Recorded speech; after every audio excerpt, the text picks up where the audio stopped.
Hello and welcome to week 1. This week we are starting our course and we are going to talk about a very important thing that unfortunately teachers often forget. The matter is that we are so much concerned with the methods of teaching we use and with the materials we choose that very often we don't remember the reason why we have to choose this or that thing. And this reason why is vital. It is of the crucial, of the utmost importance for teaching successfully. And the reason why we choose this or that thing is our learners and their context and their characteristics. So this week we are going to talk only about our learners. We will dwell upon their peculiarities, their learning styles, their learning strategies, their past learning experience. We are going to look at some coaching tools that will help us to set their goals, to identify their goals, and to understand their previous learning experience, whether it was good or bad. So this is going to be our main focus this week. And today we are going to start with learners and their context and learners' characteristics. So what are learner characteristics and why are they important?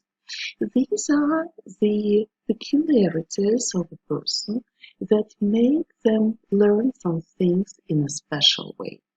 And every person is different, and although we can create a lot of different classifications, we must remember that actually all people are individual and they are all very different, and we can't find two people with exactly the same learning characteristics because still there will be something different in them. At least their learning experience will be different, and that is why we can't consider them to be the same.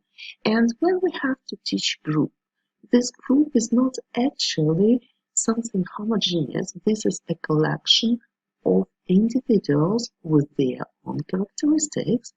If we teach individual classes, we must also remember that students who come to us are very different from everyone we have taught so far. And only if we keep this idea in mind, then we will be able to choose our tools successfully, and we will be able to keep our interest in the person who is in front of us. So let's talk a little bit about the characteristics that learners have and what these characteristics are. So learners' characteristics are differences between learners which influence their attitude to learning a language and how they learn. There are several types of these factors. We can differentiate in between learning styles. This is the way we choose information and we process it. These are the learning strategies. So these are the types of activities we choose to memorize something or acquire a certain skill. These are the levels of maturity, and they are very strongly correlated with age. Not 100%, but very strongly correlated with age. And it goes without saying that yes, children, teenagers, and adults learn in a different way. But physiologically, we must understand how this age influences certain brain processes and why people of this age would choose exactly this learning style or exactly this learning strategy. And finally, this is our past learning experience, which is also crucially important because past learning experience is the thing that is completely individual. And there are no two people who have exactly the same past learning experience. And this past learning experience will always influence the way we learn now. That is why if our students have had a negative past learning experience that hinders their progress in English, which prevents them from developing fully their language skills, we must think about the way how to eliminate this negative, this traumatic learning experience and substitute it with something new, with something more productive, more pleasant, giving them strength, power, and motivation to study. Today, we will talk in a little bit more detail about learning styles. Learning styles are the ways a learner naturally prefers to take in, process, and remember information and skills. And there are many ways of classifying learning styles. There are three which are widely used, and we are going to talk mainly about them. But you must remember that this is not the complete list, and you will find, if you want, you will find more of them. So the first classification, which is very widely used, is based on the preferred channel of information input. And here all learners are divided into visual, auditory, and kinesthetic. And it is considered that visual learners would prefer to study by pictures, by mapping, coloring, creating, linking in between different objects, and creating a structure of a certain phenomenon. Auditory learners will prefer to study by using a voice, their own voice or the voice of their teacher. They necessarily have to talk through the information, they must use words, read through the text, and listen to it. And finally, there are kinesthetic learners who prefer to study by doing, by highlighting, by building, by marking off. So by doing something physical in order to remember. This classification seems to be very logical and very nice, but the only problem is that physiologically it is not completely true.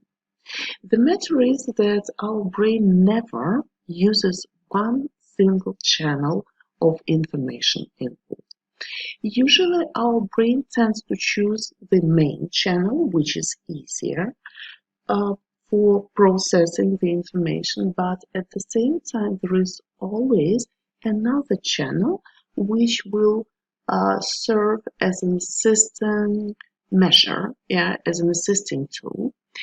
And sometimes the learning style based on the preferred information input channel can change in the course of time, and it can be developed in a certain way. That takes some time and effort.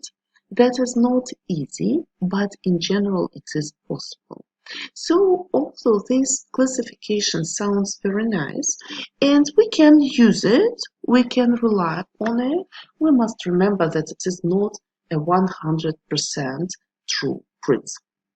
Another classification, which is also very widely used, is the multiple intelligence concept. So this concept says that we have different types of intelligence. And intelligence is not only something that we demonstrate when we are good with numbers or we are good learners, very apt students. Intelligence is something much wider, and it can be classified into different types.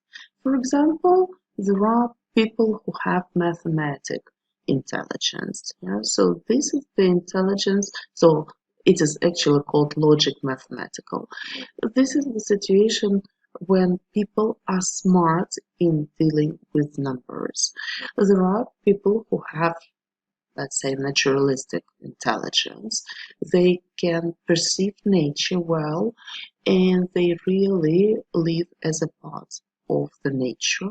There are people who are verbally and linguistically smart. They have verbal and linguistic intelligence. They are smart with words, and they find it easy to deal with words, composing sentences, expressing their ideas. There are people who have interpersonal intelligence. They find it easy to understand other people and to communicate with them. There are people who have intrapersonal intelligence. They find it easy to understand themselves and reflect on their actions. Finally, there are bodily kinesthetic people, so those who feel and understand their body well. There are spatial visual people who see the picture of the reality around them well. And there are uh, musically intelligent people, let's put it in that way.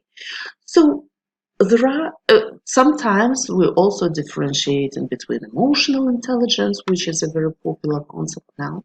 So that idea simply says that we can be smart in a very different way. And it's important to understand in what way your learners are smart. Because very often we come to a certain conclusion about our learners' abilities, our learners' intelligence, only judging by one type. This is the way the teachers of mathematics sometimes behave. Students come to them and they may have no logical and mathematical intelligence. And then teachers suspect that they are simply stupid. But in reality, they are not. They can be very verbally and linguistically intelligent, but not intelligent, logical, and mathematical. So what it means for us is that if we discover the type of intelligence our learners have, we can use this type exactly to help them process the information. This is a difficult question to identify, how to identify the type of intelligence, but we can actually do it by observation. There are special tests, but they are very long and tiresome, very psychological, and practically, I don't think that it is possible to use them in the classroom. We are not psychologists with you. We are not mental consultants. We will not be able to use these tests in our classroom with our students. But what we can do easily is that we can observe. And by observation, by providing different tasks, by seeing how our students interact, by giving them options in terms of choosing different types of tasks, we can come to certain conclusions about them. And this will be much more effective than a standardized test. And finally, I will suggest that you should have a look at another typology. This is not actually a methodological typology. This is a psychological one. And this is the thing that I find very, very useful. I personally find very, very useful. This is a kind of a typology which is called MBTI, so Briggs and Myers typology. So the idea is very simple, actually. These are two psychologists, a mother and a daughter, who decided to create a universal classification of personality types. And they chose four criteria. The first criteria is about the way a person is focused. So they analyze whether a person is focused outwardly or inwardly. And in this way, they differentiate between extroversion and introversion. The second criterion is how they prefer to take information. And here all people can be divided into two types. They can be divided into people who prefer sensing, so feeling and analyzing, and intuition, the situation when people simply accept the information without much analysis. Then there is another criterion which is based on making decisions. This is the criterion which analyzes how we make important decisions in our life, because all people can again be divided into two types. The first type is where people simply make decisions by thinking. They think, they analyze, they come to a certain conclusion. There are people who make decisions by feeling. They simply try to feel the decision that is right for them. And finally, the last question, which is needed to be answered in order to create the certain type, is the way people live their outer life. When we come into contact with the outer world, how do we interact with the world? We can interact by judging. We can look at other people and other phenomena and think whether they are right or wrong. Or we can interact by perceiving. We don't analyze, we don't criticize, we simply accept. So these four criteria create a certain classification of different types. All in all, there are 16 types. And I find this classification very useful because thinking about these four questions really give you a picture of the personality a student has. I don't think again that we can use it formally because formal training and MBTI takes a lot of time. There is a special certification program, and I'm sure that this is something I'm not going to do. Although I contacted the experts in MBTI and I had consultations with them, but knowing this typology and understanding it and using it informally without any formal testing really helps you a lot. You will understand your students more and better if you rely on these types. And you at least understand where your students can fit in these categories. So these are three possible classifications that you can use to identify your students' characteristics. And tomorrow we will continue talking about this topic and we will talk about some more learners' characteristics. We will talk about strategies and we will talk about past learning experience. Thank you very much for being with me today and I will see you tomorrow. Bye bye.